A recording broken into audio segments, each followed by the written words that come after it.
কিয়ামতের দিনটা বড় ভয়ঙ্কর হবে, এত ভয়ঙ্কর বন্ধু। আমার নবী বলেছেন উলঙ্গ অবস্থায় মানুষগুলো হাসুরের ময়দানে একত্রিত হবে রে।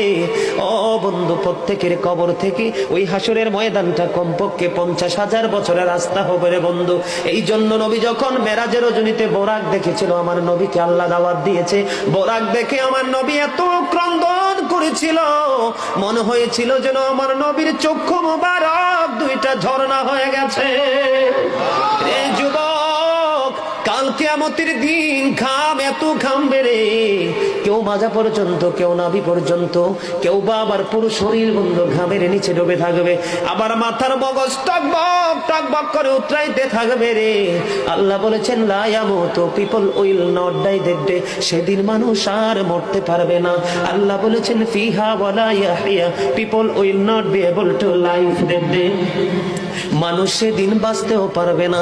আবার আল্লাহ বলেছেন অমাহুম আনহা বিগাইবিন, পিপল উইল